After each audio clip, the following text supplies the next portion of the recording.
Hello दोस्तों, आज की कहानी है आत्म जागरूकता क्या है। एक बार एक युवक महात्मा जी से पूछता है कि महात्मा जी, होश क्या है और जागरूकता क्या है, और हम लोग इसे अपने जीवन में कैसे ला सकते हैं। महात्मा उस युवक से कहते हैं, मैं तुम्हें एक छोटी सी घटना बताता हूं जिससे तुम्हें तुम्हारे प्रश्न का उत्तर मिल जाएगा। एक बार महात्मा बुद्ध अपने शिष्यों को प्रवचन दे रहे थे और महात्मा बुद्ध के सभी शिष्य बड़ी श्रद्धा से बुद्ध का प्रवचन सुन रहे थे। लेकिन महात्मा बुद्ध के बिल्कुल सामने वाली लाइन में बैठा हुआ एक शिष्य बुद्ध को सुनने के समय अपने पैर का अंगूठा हिला रहा था। जैसे ही महात्मा बुद्ध की नजर उस शिष्य के ऊपर पड़ती है तो बुद्ध बोलते बोलते अचानक चुप हो जाते हैं। महात्मा बुद्ध के इस तरह से एकदम चुप हो जाने से सभी शिष्य चौंकते हैं। जो शिष्य अपने पैर का अंगूठा हिला रहा था, महात्मा बुद्ध उस शिष्य से पूछते हैं कि तुम अपने पैर का अंगूठा क्यों हिला रहे हैं।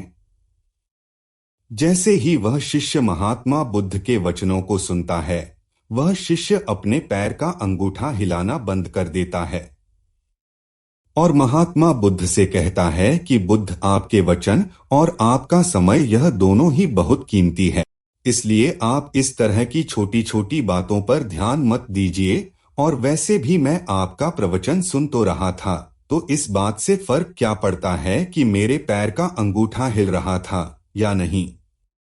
तब महात्मा बुद्ध उस शिष्य से पूछते हैं कि क्या तुम अपने पैर का अंगूठा जानबूझकर हिला रहे हो।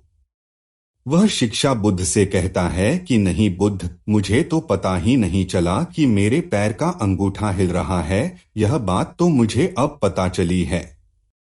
महात्मा बुद्ध कहते हैं, फिर यह छोटी बात नहीं है, क्योंकि अगर तुम्हारे पैर का अंगूठा बिना तुम्हारी मर्जी से हिल सकता है, तो तुम्हारा मन भी तुमसे बिना तुम्हारी मर्जी से कुछ भी करवा सकता है। और यही कारण है कि व्यक्ति ऐसे पाप और दुष्कर्म कर देता है कि जिन्हें करने के बारे में वह व्यक्ति कभी सोच भी नहीं सकता था।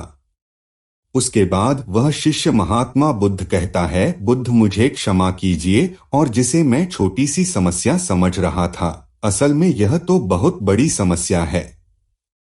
कृपा करके आप मुझे बताएं कि इस बड़ी समस्या से छुटकारा कैसे पाया जा सकता है। महात्मा बुद्ध कहते हैं, होश के द्वारा और जागरूकता के द्वारा। वह शिष्य महात्मा बुद्ध से पूछता है कि होश क्या है। महात्मा बुद्ध जवाब देते हैं कि होश का मतलब है जागकर देखना। क्या तुमने यह ध्यान नहीं दिया कि तुम्हारे पैर का अंगूठा हिल रहा था, लेकिन जैसे ही तुम्हारा ध्यान उस पर गया, वह एकदम हिलना बंद हो गया। पूरे दिन में जब भी याद आए, अपने आप को जागरूक रखो और देखो तुम क्या कर रहे हो और क्यों कर रहे हो। तुम्हें बेहोशी की हालत में जीने की आदत है, इसलिए तुम बार बार होश खो देते हो, लेकिन तुम्हें बार बार अपने होश को वापस लाना है और धीरे धीरे तुम महसूस करोगे कि तुम्हारे अंदर एक ऐसा जागरण पैदा हो रहा है जिसे बेहोशी में बदलने का कोई उपाय नहीं है। उसके बाद वह महात्मा उसी युवक से पूछते हैं कि तुम्हें इस घटना से क्या समझ आया। वह युवक कहता है कि होश का मतलब है खुद को देखना।